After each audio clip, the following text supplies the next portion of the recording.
This is Late Tea Time, the golf betting podcast that finds the best betting value closer to the first shot being struck than anyone else.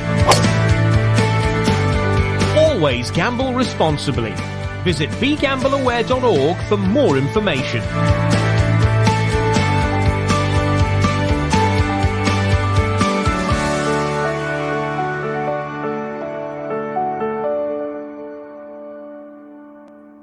And hello, everybody. Welcome along. It's another edition of the Late Tea Time podcast, and it's very good to have you with us as well. And we come to you as late as possible. It's early today in cold and snowy and icy England, but we're looking ahead to the American Express tournament in California. It's James here, and it's DT, Dave Tindall, alongside me. How are you, sir? Hello. I'm cold, but there you go. That's all right. It's some blimmin' freezing in the UK. Anybody watching in California, you do not know how lucky you are.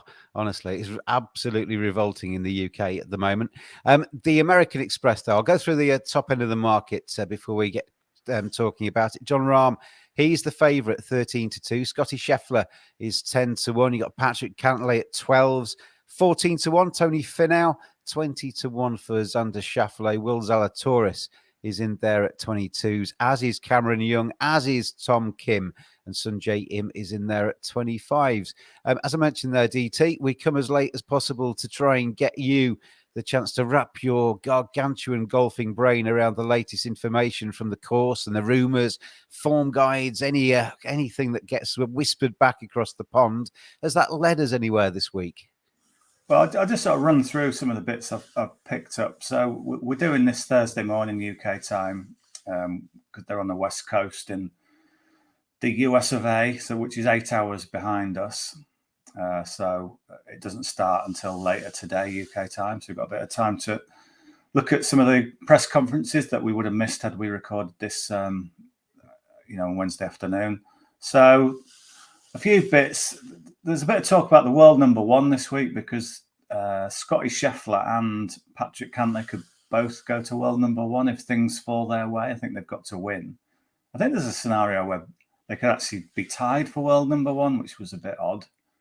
Have we ever had a joint world number one? No, I don't think so. Somebody put that to Scotty Scheffler and he said, we should have like a put-off to see who was number one. But I always think it kind of hangs over players a little bit because if they're up there in the tournament, all they're going to get bombarded with is, are you going to be world number one? Are you going to be world number one? And it just starts, we don't really need that added. I just want to play this tournament. So maybe slight negative on that one. Scheffler says his game's good. He's quite happy with that. John Rahm, they interviewed, he said he was delighted to get up to a fast start. He won the Century. He also said that there's a Netflix documentary coming out. I don't know if you've heard, James, about golf. Have you heard that one? All right. Yeah. Well, there's a tennis one out at the moment. Yeah, sort of similar. I think it might be the same guy, but there's been F1 and all the football ones. So they asked John Rahm about that. He said he's hardly in it. He only appears once at a Tony Finau kind of charity day. So he didn't really want to get involved. It's all a bit by the by. You do have to almost give access all areas, don't you, for things like that? They follow you around, regardless, don't they? And I guess anybody that's got any sense of privacy isn't necessarily that keen.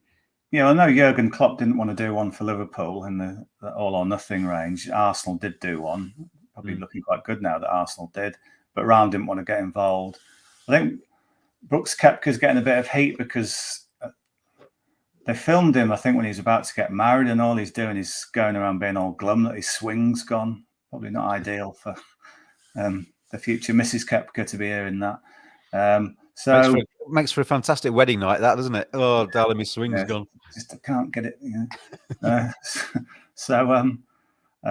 Xander Schauffele, he's still got a bit of a back issue. He says he can't practice as much as he would like to because it's that information worked last week, didn't it? A couple of our correspondents on Twitter had backed against Xander Schauffele to make the cut or again in match bets and came up trump. Yeah.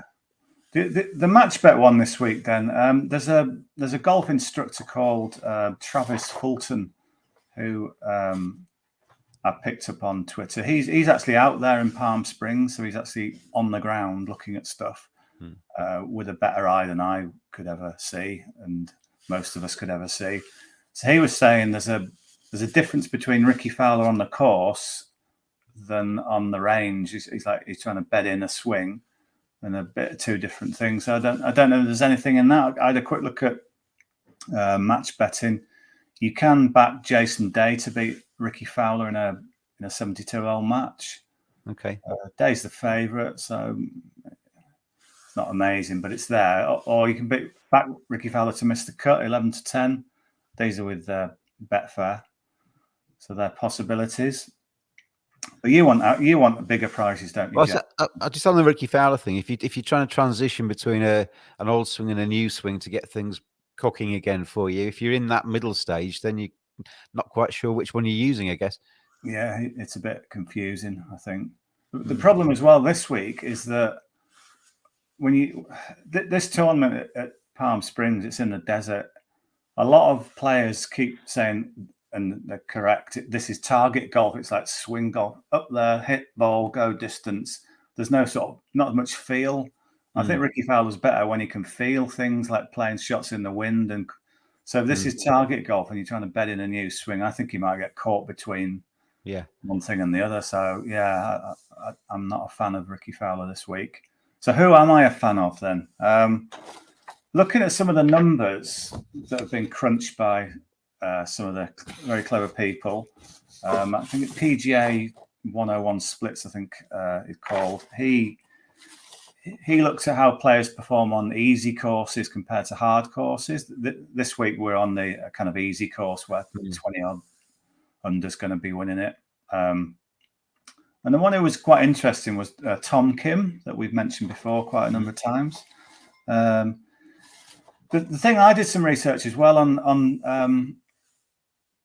the start of the season, and it seems every person who's won this event the last 7 years has played in one of the Hawaii events. So everyone's got a run under their belt.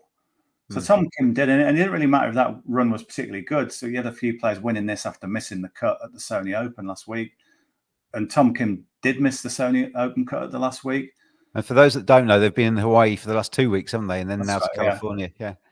Yeah. So Tom Kim, he really put it terribly last week. But again, I noticed a pattern.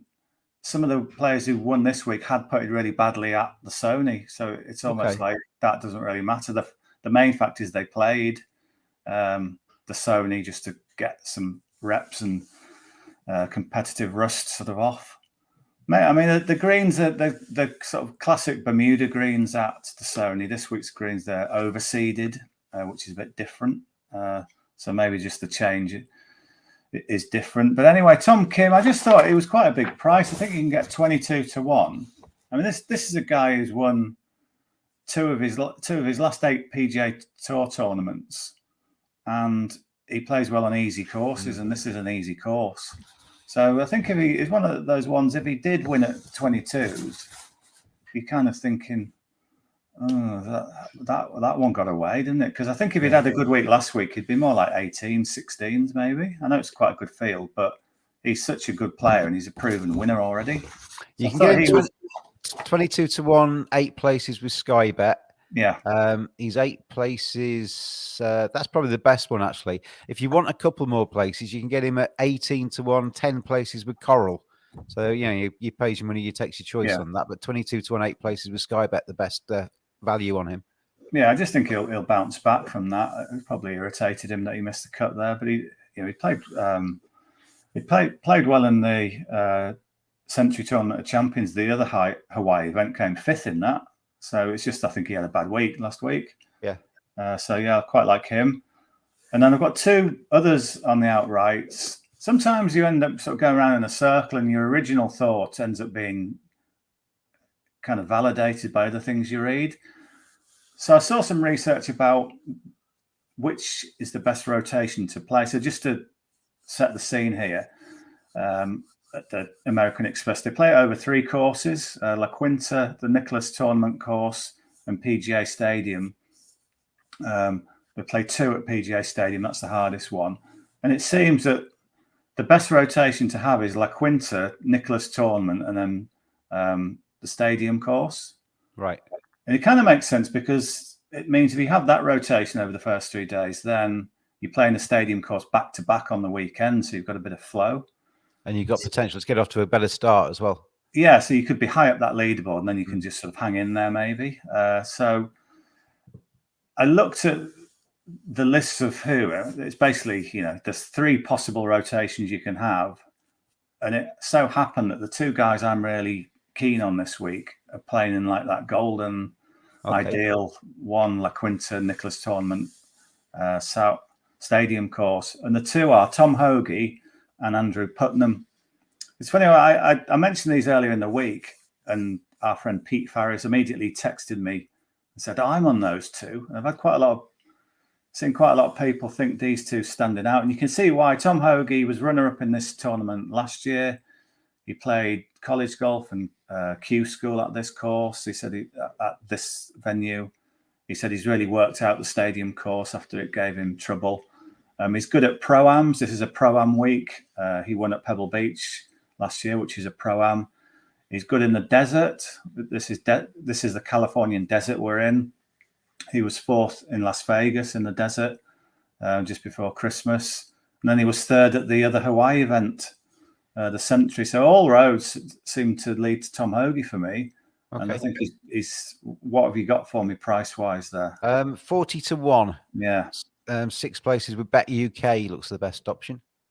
Yeah, so 4 is, you can maybe get more places and a slightly lesser price, but I think he's a big runner this week. Okay. And then Andrew Putnam, again, it's really important to have played one of the Hawaii events. He did, and he was 4th at the Sony Open last week. He's got a strong course record here. He's, I think he's had 5 goes. He's got a 10th. He's never finished worse than 30 odd. So he's someone who plays really well here. He's a brilliant putter. You can't always tell from week to week who might putt well, but he seems to just putt well every week, which is a bit of a help. He's also got a good desert record. He's got a good Pro-Am record as well. And he's someone, you look at the FedEx Cup rankings, which is the kind of measure of how everyone's performed this season, which started back in September. He's right up there. So he's a name that maybe you think of, he's just one of the supporting cast who's down in 70th, 80th. He's having a really good season so far. And if there is an emphasis on putting, and there is, he's definitely a guy you want on your side. So again, my original thought on him has been validated because he's playing that La Quinta Nicholas Tournament stadium course rotation. And the price is? You can get him as big as 66s, but that's only 5 places. The best option looks to be 60 to 1, 8 places with Boyle Sports. Gives you a little bit more of a cushion, doesn't it? Yeah, that sounds good. So they are the options this week then. Ricky Fowler to back against him. Jason Day in the match bet, or take Ricky Fowler to miss the cut at 11 to 10. Tom Kim, the first of the picks, 22 to 1, 8 places with Sky Bet. Tom Hoagie is 40 to 1, 6 places with Bet UK. And Andrew Putnam, 60 to 1, 8 places with Boyle Sports. As Dave takes a big swig of his coffee. It's early morning, DT, isn't it? Not coffee, tea. I don't like coffee. Oh, I've got my coffee. Got my coffee in there. Yeah, I've got my Beatles mug. I basically mainline coffee in the morning. First couple of hours out of bed. Anyway, that is it for the late tea time podcast. Thank you very much, DT, as always. And thanks out there, everybody, for watching / listening a little bit later on, because it'll come out in the audio form a little bit later too. Gamble responsibly. This has been a Sports Broadcast Media production, and we will see you again around about the same time next week. Cheers all.